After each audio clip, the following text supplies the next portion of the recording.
ओम शांति। प्यारे रूहानी भाई बहनों, आज की मुरली 14 मई 2026 के इस गहरे मंथन में आप सभी का बहुत बहुत स्वागत है। ओम शांति। आज के इस बेहद शांत और प्रेमपूर्ण वातावरण में बैठकर ना मैं बस यही सोच रही थी कि इंसान सदियों से सच्ची शांति और निस्वार्थ प्यार की तलाश में क्या कुछ नहीं कर रहा है। मतलब कोई पहाड़ों की कंदराओं में जा रहा है, कोई बड़े बड़े भव्य मंदिरों और आश्रमों का निर्माण कर रहा है। बिल्कुल। और कुछ लोग तो भारी भरकम शास्त्रों के पन्नों में पूरा जीवन निकाल देते हैं सिर्फ ये रहस्य ढूंढने के लिए। हाँ, लेकिन सोचिए, क्या हो अगर मैं ये कहूं कि ब्रह्मांड का सबसे बड़ा रहस्य या परम आनंद की वो चाबी किसी बहुत विशाल इमारत या ग्रंथ में नहीं है, बल्कि एक अदृश्य सुई की नोक से भी सूक्ष्म जो बिंदी है ना, उसमें छिपी है। ये सचमुच एक बहुत ही गहरा विचार है। और उससे भी बड़ी बात यह है कि हम स्वयं भी एक वैसी ही अमर बिंदी हैं। आज का ये हमारा मंथन इसी रूहानी मनोविज्ञान को सुलझाने वाला है। जी, और शुरुआत में ही जो आपने विचार सामने रखा ना, वो सचमुच हमें एक पल रुककर अपने खुद की आंतरिक दुनिया को देखने पर मजबूर कर देता है। क्योंकि जब हम शिव बाबा के महावाक्यों पर इस तरह गहराई से चर्चा करते हैं तो ये सिर्फ कोई बौद्धिक या इंटेलेक्चुअल बात नहीं रह जाती। बिल्कुल नहीं। ये तो आत्मा का परमात्मा के साथ एक सीधा एक वाइब्रेशनल संपर्क बन जाता है। तो आज के इस मंथन में हमें सिर्फ बाबा के शब्दों को डिकोड नहीं करना है, बल्कि उस सर्वोच्च सत्ता की प्रेजेंस को, उनकी उपस्थिति को अपने चारों ओर महसूस भी करना है। जी, बिल्कुल सही कहा आपने। और आज के मुख्य सार में, यानी जो मीठे बच्चे वाला हिस्सा होता मुरली का, उसमें बाबा ने जो पहली बात कही है ना, वो तो सीधे दिल में ही उतर जाती है। हाँ, प्यार के सागर वाली बात। बिल्कुल। बाबा कहते हैं कि वो प्यार का सागर है और उनके जैसा प्यार दुनिया में कोई और कर ही नहीं सकता। इसलिए बच्चों को भी बाप समान बनना है और किसी को रंज नहीं करना है, मतलब किसी को नाराज या दुखी नहीं करना है। अब सुनने में तो ये बहुत ही सरल और मीठी बात लगती है, लेकिन अगर हम प्रैक्टिकल लाइफ में देखें तो इंसानी स्वभाव बड़ा ही रिएक्टिव होता है ना? किसी ने कुछ कह दिया तो तुरंत ठेस लग जाती है, हम हर्ट हो जाते हैं। स्वाभाविक है, देह अभिमान में ऐसा ही होता है। हाँ, तो ऐसे में ये जो प्यार का सागर बनने का वास्तविक विज्ञान है, ये रूहानियत के स्तर पर कैसे काम करता है? ये ना एक बहुत ही सूक्ष्म मनोवैज्ञानिक और आध्यात्मिक प्रक्रिया है। आप देखिए, हम दूसरों को दुख क्यों देते हैं या किसी बात पर रंज क्यों होते हैं? क्यों होते हैं? क्योंकि हमारे भीतर ना एक खालीपन होता है, एक तरह की इनसिक्योरिटी या असुरक्षा होती है, जिसे हम आध्यात्मिक भाषा में देह अभिमान कहते हैं। अच्छा। मतलब जब इंसान खुद को सिर्फ ये शरीर समझता है ना, तो वो हमेशा बाहरी दुनिया से, लोगों से सम्मान, प्यार और ऊर्जा मांगता रहता है। उसे लगता है कोई मुझे अप्रिशिएट करे। हाँ, एक तरह की डिमांडिंग नेचर बन जाती है। एग्जैक्टली। लेकिन जब हम उस प्यार के सागर शिव बाबा से जुड़ जाते हैं तो हमारी खुद की आत्मा उस दिव्य प्रेम से पूरी तरह लबालब भर जाती है। और आप ही सोचिए, एक भरा हुआ बर्तन ही तो दूसरों की प्यास बुझा सकता है ना। बिल्कुल सही बात है।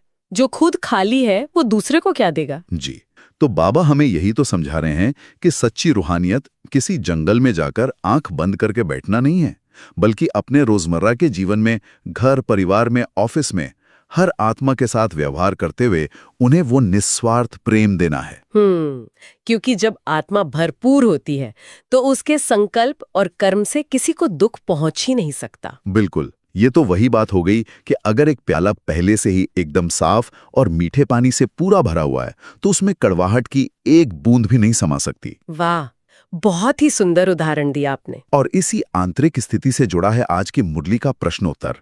बाबा से पूछा गया कि किस प्रकार के ख्यालात चलते रहें तो खुशी का पारा चढ़ा रहेगा।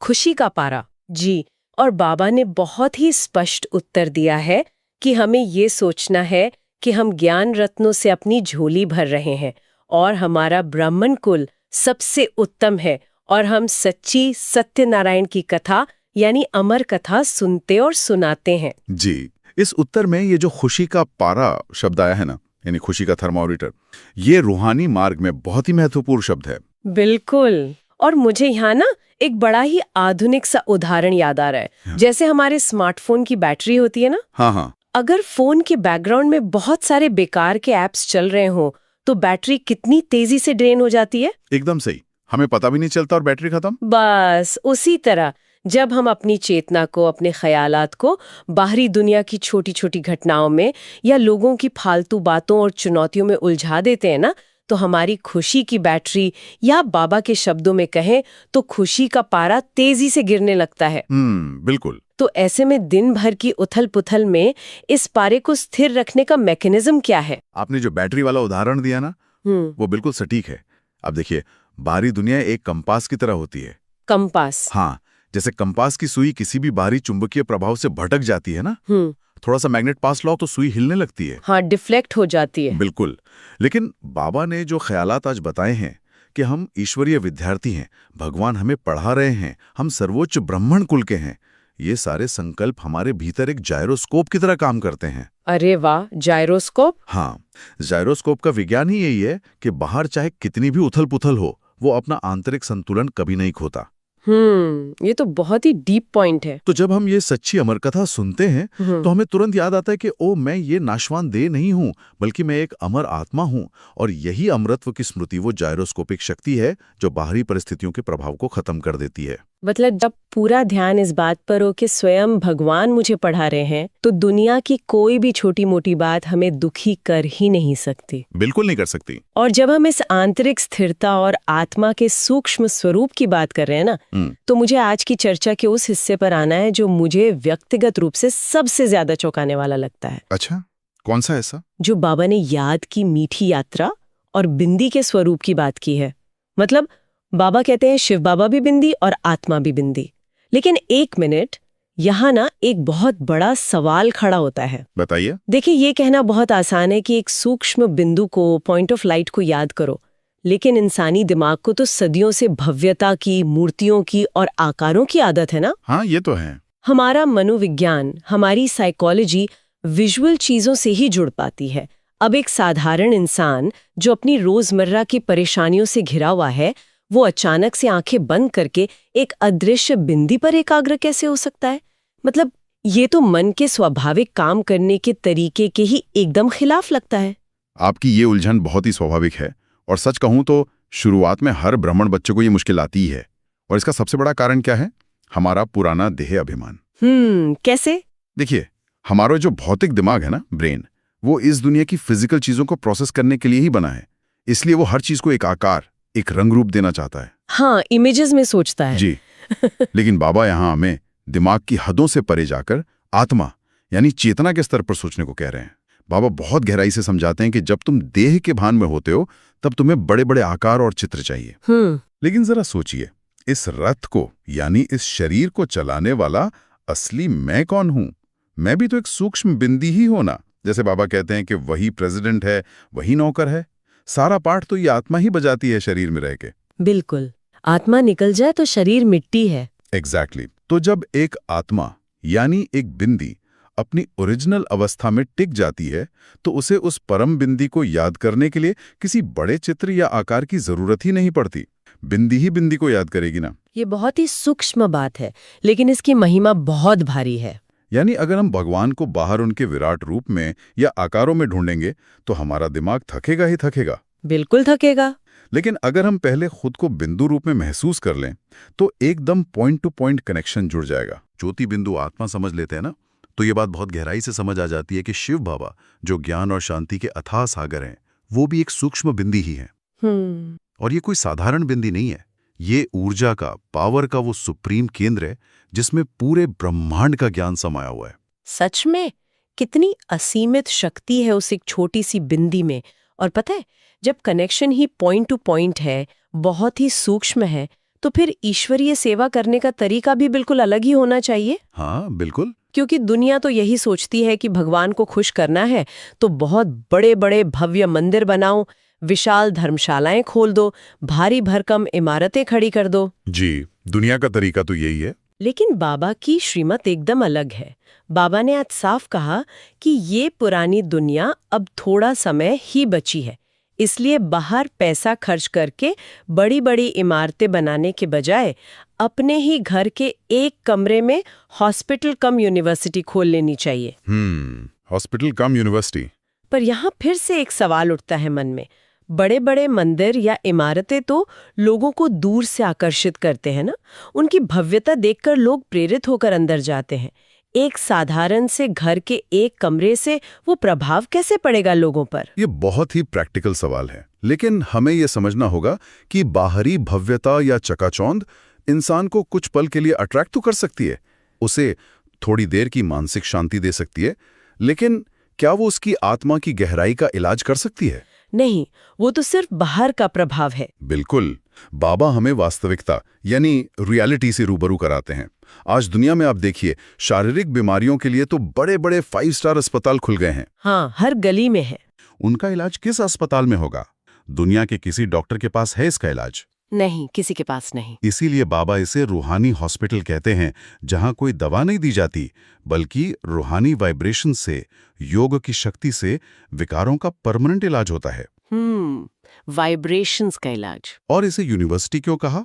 क्योंकि यहाँ स्वयं परमात्मा टीचर बनकर हमें वो ज्ञान दे रहे हैं जिससे हमें पूरे 21 जन्मों के लिए हेल्थ, वेल्थ और हैप्पीनेस यानी स्वास्थ्य, संपत्ति और खुशी मिलती है, बिना किसी डोनेशन के। मतलब ये कोई ईंट पत्थर का या मशीनों वाला अस्पताल नहीं है, बल्कि ये प्योर चेतना का, कॉन्शियसनेस का अस्पताल है। जी, और जब आप अपने ही घर के एक कमरे को इस रूहानी अभ्यास के लिए, बाबा की याद के लिए समर्पित कर देते हैं ना, तो उस जगह के वाइब्रेशंस पूरी तरह बदल जाते हैं। हाँ, वो कमरा ही एक तीर्थ स्थान बन जाता है। बिल्कुल।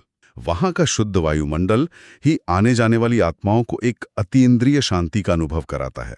ये बिना किसी आर्थिक खर्चे के, बिना कोई पैसा लगाए, सीधे आत्मा के स्तर पर होने वाली दुनिया की सबसे बड़ी सेवा है। क्या बात है। अब ये समझना भी बहुत जरूरी है कि इस रूहानी अस्पताल की जरूरत इसी समय, मतलब आज के समय में इतनी ज्यादा क्यों है? और इसका जवाब बाबा सृष्टि चक्र और जो हमारी हिस्ट्री एंड ज्योग्राफी है, इतिहास की पुनरावृत्ति, उसमें देते हैं। बाबा ने कहा है कि मनुष्य सतो प्रधान से तमो प्रधान यानी इस छीछी दुनिया में पहुंच गए हैं और अब पुरानी दुनिया का विनाश बिल्कुल सामने खड़ा है। जी। इस सतो प्रधान से तमो प्रधान होने की जो पूरी प्रक्रिया है ना, इसे अगर हम आज की मॉडर्न भाषा में समझें तो इसे हम डिजिटल डिग्रेडेशन या फिजिक्स की भाषा में एंट्रोपी कह सकते हैं। हाँ, कैसे? थोड़ा समझाइए इसे। जैसे मान लीजिए आपके पास कोई बहुत ही साफ और ओरिजिनल दस्तावेज है, आपने उसकी एक फोटोकॉपी की, ठीक है, फिर आपने उस कॉपी की एक और कॉपी की, फिर उसकी कॉपी की, ऐसे करते करते अगर आप 84 बार 84 टाइम्स कॉपी करेंगे तो 84वीं बार तक आते आते उस पन्ने पर क्या बचेगा? कुछ भी साफ दिखाई नहीं देगा, वो एकदम धुंधला और काला पड़ जाएगा। वाह, कितना सटीक और प्रैक्टिकल उदाहरण है ये। सच में ये सृष्टि का एक अटल नियम है ना? बिल्कुल। 5000 वर्ष पहले ये सृष्टि अपनी उस ओरिजिनल कॉपी वाली अवस्था में थी, यानी एकदम सतो प्रधान। बिल्कुल। तब हम सभी आत्माओं की बैटरी फुल चार्ज थी, हम देवी देवता थे, विश्व के मालिक थे। एकदम परफेक्ट और प्योर। जी। फिर 84 जन्मों की ये लंबी यात्रा करते करते, शरीर रूपी वस्त्र बार बार बदलते बदलते, आत्मा में देह अभिमान की विकारों की मिलावट होने लगी और आत्मा अपनी वो मूल शुद्धता खोकर आज इस तमो प्रधान अवस्था में आ गई है, जैसे वो धुंधली हो चुकी फोटोकॉपी। और सबसे मजे की बात तो ये है कि बाबा कहते हैं कि दुनिया के बड़े बड़े इतिहासकारों या शास्त्रों के पास भी इस पूरे 84 जन्मों की कहानी का कोई विस्तार है ही नहीं। बिल्कुल नहीं है। ये तो सिर्फ कार्बन डेटिंग करके या पत्थरों को देखकर कुछ हजार सालों का अंदाजा लगाते रहते हैं। क्योंकि शास्त्र तो लिखे ही उसी तमो प्रधान समय के दौरान गए था ना, द्वापर युग में, जब इंसान अपनी आत्मा की ओरिजिनल स्मृति पूरी तरह खो चुका था। हाँ, तो जो खुद भूला हुआ है वो पूरी कहानी कैसे बताएगा? एग्जैक्टली। इसलिए केवल वो सत्ता जो इस जन्म मरण के चक्र से पूरी तरह बाहर है, जो ऊपर से इस पूरे खेल को देखता है, यानी ज्ञान की अथॉरिटी, हमारा शिव बाबा, केवल वही इस पूरी सीढ़ी का रहस्य हमें समझा सकते हैं। और जब हमें ये हिस्ट्री और ज्योग्राफी समझ आ जाती है कि इतिहास खुद को हूबहू दोहराता है, तो हम इस आने वाले विनाश से या दुनिया की हलचल से डरते नहीं हैं। हाँ, डर खत्म हो जाता है। क्योंकि हमें पता होता है कि ये पुरानी जर्जर इमारत गिरेगी, तभी तो हमारे लिए वो नई सतो प्रधान सोने की दुनिया की स्थापना होगी ना। बिल्कुल सही। लेकिन इस गिरती हुई दुनिया में और अपने दुखों से बचने के लिए हम इंसान अक्सर क्या करते हैं? हम मनुष्य गुरुओं के पास जाते हैं। भक्ति मार्ग में ये करते हैं। हाँ, हम उनके सामने हाथ जोड़कर कहते हैं, कृपा करो महाराज, आशीर्वाद दो कि मेरे दुख दूर हो जाए। लेकिन बाबा यहाँ आकर ना एक बहुत बड़ा पैराडाइम शिफ्ट लाते हैं हमारी सोच में। जी। बाबा कहते हैं, बच्चे मैं तुम पे कृपा नहीं करता, मैं तुम्हें पढ़ाता हूँ, मैं तुम्हारा टीचर हूँ। मुझे ना बाबा की ये बात बहुत ही क्रांतिकारी, एकदम रेवोल्यूशनरी लगती है। ये सचमुच इंसानी सोच में एक बहुत बड़ा वैचारिक बदलाव है। आप देखिए, इंसानी मनोविज्ञान की एक बहुत बड़ी कमजोरी है कि वो हमेशा अपनी जिम्मेदारी दूसरों पर डालना चाहता है। हाँ, शॉर्टकट ढूंढता है। बिल्कुल। गुरुओं से कृपा या आशीर्वाद मांगने का असली मतलब क्या है? अचेतन रूप से हम ये कह रहे होते हैं कि मुझे खुद से कोई मेहनत ना करनी पड़े, मुझे खुद को बदलना ना पड़े, बस आपके एक आशीर्वाद से मेरा सब कुछ ठीक हो जाए। एकदम सही। हम अकाउंटेबिलिटी से भागते हैं। जी, लेकिन परमात्मा हमें अपाहिज या किसी पर निर्भर नहीं बनाते। वो हमें अंदर से सशक्त बनाते हैं, एम्पावर करते हैं। एक शिक्षक, एक टीचर आपको विद्या दे सकता है, सही रास्ता दिखा सकता है, लेकिन एग्जाम में पास होने के लिए जो मेहनत है, जो पुरुषार्थ है, वो तो विद्यार्थी को ही करनी पड़ती है ना। हाँ, पेपर तो खुद ही लिखना पड़ेगा। और बाबा ने यहाँ श्री कृष्ण और शिव बाबा के बीच का भी बहुत ही गहरा अंतर स्पष्ट किया है, जो भक्ति मार्ग में लोग समझ नहीं पाते। हाँ, बाबा ने बहुत ही लॉजिकल पॉइंट दिया है यहाँ पर। बिल्कुल। बाबा समझाते हैं कि श्री कृष्ण तो जन्म लेते हैं, उनका एक अपना शारीरिक अस्तित्व है, माँ के गर्भ से निकलकर बड़ा होने में उन्हें समय लगता है। मतलब वे समय और काल के चक्र में पूरी तरह बंधे हुए हैं। वे भी पूरे 84 जन्मों के चक्र में आते हैं। वो भी चक्र में आते हैं। लेकिन हमारे शिव बाबा, वो तो जन्म मरण के चक्र से ही मुक्त हैं, अभोक्ता हैं। उनकी आयु की कोई गिनती नहीं हो सकती। इसलिए इस भवसागर से पार ले जाने वाला जो सच्चा सद्गुरु है, वो केवल एक निराकार शिव बाबा ही हो सकता है, कोई देहधारी मनुष्य गुरु नहीं। जब आत्मा इस रहस्य को समझकर ये ईश्वरी पढ़ाई पढ़ती है ना, तो उसके भीतर क्या बदलाव आता है, इसका बहुत ही सुंदर और गहरा रहस्य बाबा ने आज श्याम और सुंदर के उदाहरण से दिया है। जी, श्याम और सुंदर। भक्ति मार्ग में हमेशा श्याम सुंदर को केवल एक शारीरिक रंग या श्री कृष्ण के एक रूप के तौर पर ही देखा है। हाँ, मूर्तियों में भी आधा काला आधा गोरा दिखाते हैं। बिल्कुल। लेकिन आज बाबा ने इसके वास्तविक रूहानी अर्थ पर से पर्दा उठाया है कि कैसे कोई आत्मा पहले सुंदर होती है, फिर वही आत्मा श्याम यानी काली कैसे हो जाती है, और फिर वापस सुंदर कैसे बनती है। मैं चाहती हूँ कि आप इसका जो वैज्ञानिक या आध्यात्मिक आधार है ना, उसे थोड़ा और खुलकर समझाएं। बिल्कुल। इसे समझने के लिए हम विज्ञान का, खासकर जो मेटलर्जी होती है ना, उसका उदाहरण ले सकते हैं। मेटलर्जी, अच्छा। जी, आप देखिए, जब एकदम शुद्ध 24 कैरेट सोना होता है तो वो कितना चमकता है। लेकिन जब उस शुद्ध सोने में कोई दूसरी धातु, कोई अलॉय जैसे तांबा या चांदी मिला दी जाती है, तो वो धीरे धीरे अपना असली रंग और चमक खोने लगता है। हाँ, उसमें मिलावट आ जाती है। बस यही बाबा समझा रहे हैं। जब हमारी आत्मा सतयुग में एकदम पवित्र थी, निर्विकारी थी, तो वो सुंदर थी, यानी एकदम शुद्ध सोने जैसी चमकती हुई। लेकिन द्वापर युग से जब इंसान विकारों के वश हुआ, जब वो काम चिता पर बैठा, तो आत्मा मानो एक ऑक्सीडेशन जैसी प्रक्रिया से गुजरी। ऑक्सीडेशन मतलब जैसे लोहे पे जंग लग जाती है। एग्जैक्टली। विकारों की इसी मिलावट ने, देह अभिमान के इसी जंग ने आत्मा की चमक खत्म कर दी और उसे काला या श्याम कर दिया। यानी काम चिताने, विकारों के आग ने आत्मा को श्याम बना दिया। तो अब सबसे बड़ा सवाल कि वापस सुंदर कैसे बनेंगे। अब उसी मेटलर्जी के नियम को आगे बढ़ाइए। अशुद्ध सोने को वापस शुद्ध करने के लिए सोनार क्या करता है? वो उसे बहुत तेज आग में, भट्टी में तपाता है। बिल्कुल। इसी तरह अब इस संगम युग के समय पर पतित पावन बाप आकर हमें ज्ञान चिता यानी योग अग्नि पर बिठाते हैं। वाह। जब आत्मा निरंतर परमात्मा की याद रूपी इस तेज रूहानी भट्टी में रहती है ना, तो देह अभिमान और सारे विकारों की जो खाद या मिलावट है, वो भस्म होने लगती है और आत्मा धीरे धीरे वापस अपनी ओरिजिनल सुंदर अवस्था में आ जाती है। ये तो बहुत ही अद्भुत और साइंटिफिक स्पष्टीकरण है। और जब आत्मा इस योग अग्नि से एकदम शुद्ध और कंचन हो जाती है, तो उसका अगला कदम क्या होता है? उसे जाना कहाँ है? वापस अपने असली घर, परम धाम। जी, और इसके लिए बाबा ने यहाँ एक बहुत ही प्यारा और विजुअल सा उदाहरण दिया है, मधुमक्खियों का मिसाल। ये मधुमक्खियों वाला दृश्य तो कल्पना करने में ही रूहानी रोंगटे खड़े कर देता है। हाँ, कैसे बाबा ने कहा कि जैसे एक रानी मक्खी उड़ती है तो उसके पीछे पीछे हजारों मधुमक्खियों का झुंड एक विशेष आवाज करता हुआ निकल पड़ता है। हाँ, वो भू की आवाज। बिल्कुल।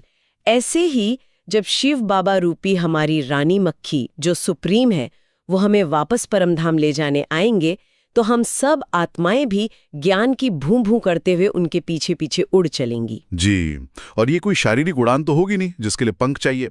ये तो ज्ञान और योग के शुद्ध वाइब्रेशंस की उड़ान होगी। आत्मा शरीर से डिटैच होकर सीधे परमधाम की तरफ आकर्षित होगी। और यहाँ पर बाबा ने प्रवृत्ति मार्ग में रहने वाली जो माताएं हैं उनका विशेष जिक्र किया है, जिन्हें प्यार से वंदे मातरम कहा जाता है। दुनिया को बदलने की इतनी बड़ी जिम्मेदारी में बाबा ने माताओं का रोल सबसे आगे रखा है, क्योंकि माताओं में ना समर्पण भाव और पवित्रता की एक बहुत ही स्वाभाविक शक्ति होती है। ये जो ईश्वरीय ज्ञान है, ये केवल बुद्धि का या इंटेलेक्ट का विषय नहीं है, ये मुख्य रूप से धारणा का विषय है। हाँ, जीवन में उतारने का विषय है। और जो ब्रह्मा कुमारियां इस पवित्रता के महान व्रत को अपने जीवन में धारण करके दूसरों को भी पावन बनाने की निस्वार्थ सेवा करती हैं, वास्तव में वही दुनिया को 21 जन्मों का सुख शांति का वर्षा दिलाने के निमित्त बनती हैं। इसलिए उनका गायन वंदे मातरम के रूप में है। बहुत ही सुंदर। अब ज्ञान तो हमने बहुत सुन लिया, लेकिन इस पूरे ज्ञान को अपने रोजमर्रा के व्यावहारिक जीवन में कैसे उतारा जाए, क्योंकि बिना धारणा के तो ज्ञान सिर्फ एक थ्योरी है। बिल्कुल। तो आज धारणा के लिए मुख्य सार में बाबा ने 2 बहुत ही स्पष्ट और सख्त बातें कही हैं। पहली ये कि किसी भी उल्टी सुल्टी बातों पर, यानी जो शास्त्रों की मनगढ़ंत कहानियां हमने आज तक सुनी है, उन पर अब विश्वास नहीं करना है। जो कुछ भी पुराना पढ़ा या सुना है, उसे बुद्धि से भूलकर अशरीरी बनने का पक्का अभ्यास करना है। ये स्टेप ना बहुत जरूरी है। इसे हम अनलर्निंग कह सकते हैं, क्योंकि पुरानी मान्यताओं और गलत धारणाओं का जो कचरा हमारे दिमाग में भरा है, वो हमें नई और ईश्वरीय बातों को गहराई से ग्रहण ही नहीं करने देता। हाँ, जैसे भरा हुआ कप और नहीं भर सकते। जी, जब तक हम अपने दिमाग की इस पुरानी स्लेट को पूरी तरह साफ नहीं करेंगे, तब तक परमात्मा उस पर नया और सत्य ज्ञान कैसे लिखेंगे। सही कहा। और धारणा की दूसरी बात जो बाबा ने कही है कि केवल गुरु के आशीर्वाद के भरोसे हाथ पर हाथ धरकर नहीं बैठना है, पुरुषार्थ करना है। हाँ, हर कदम पर स्वयं को पवित्र बनाना है, शिव बाबा के नक्शे कदम पर चलना है, और जैसा कि हमने एकदम शुरुआत में चर्चा की थी, अपने व्यवहार से, अपने बोल से किसी को भी नाराज या रंज नहीं करना है। बिल्कुल, यही सच्ची धारणा है। और इसी धारणा को हमारे जीवन में पक्का करने के लिए आज का वरदान बहुत ही शक्तिशाली है। बाबा का वरदान है सच्ची लगन के आधार पर और संग तोड़ एक संग जोड़ने वाले संपूर्ण वफादार भाव। संपूर्ण वफादार भाव। जी, लेकिन यहाँ मेरे मन में एक बहुत ही व्यवहारिक सा सवाल उठता है। बाबा कहते हैं कि वफादारी का मतलब है कि संकल्प और स्वप्न में भी एक बाप के सिवा कोई और दिखाई न दे। अब देखिए, हम जागते हुए तो फिर भी अपने विचारों को चेक कर सकते हैं, उन्हें रोक सकते हैं, लेकिन सपने तो हमारे नियंत्रण में नहीं होते ना, उन पर हमारा क्या जोर।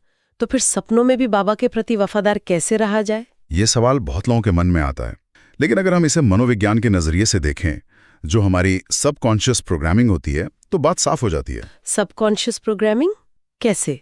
देखिए, हम दिन भर जिन बातों का सबसे ज्यादा चिंतन करते हैं, जिन चीजों या व्यक्तियों से दिल लगाते हैं, रात को हमारे अचेतन मन में वही चीजें तो सपने बनकर उभरती हैं ना। हाँ, जो दिन में सोचा वही रात में दिखा। बिल्कुल।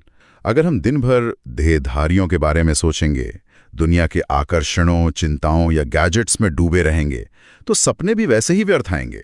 लेकिन जब हमारी बुद्धि की सच्ची लगन केवल एक परमात्मा से होगी, जब दिन भर एक बाप दूसरा न कोई का प्रैक्टिकल अभ्यास होगा, अटेंशन होगा, तब हमारे अचेतन मन में भी बहुत गहराई तक केवल शिव बाबा ही बस जाएंगे। और जब सबकॉन्शियस में ही बाबा है, तो सपनों में भी कोई दूसरी चीज या व्यक्ति आपको आकर्षित कर ही नहीं सकता। यही है बाबा के शब्दों में संपूर्ण वफादार होना। वाह, मतलब दिन की चेतना ही रात के सपनों को तय करती है। और इसी शक्तिशाली स्थिति को आज का स्लोगन हमारे लिए एक अभेद्य ढाल बना देता है। स्लोगन है, सत्यता की स्वस्थिति परिस्थितियों में भी संपूर्ण बना देगी। जब हमारी वफादारी उस परम सत्य यानी शिव बाबा के साथ 100% होती है ना, तो हमारे भीतर एक कमाल की स्वस्थिति, इनर स्टेबिलिटी पैदा होती है।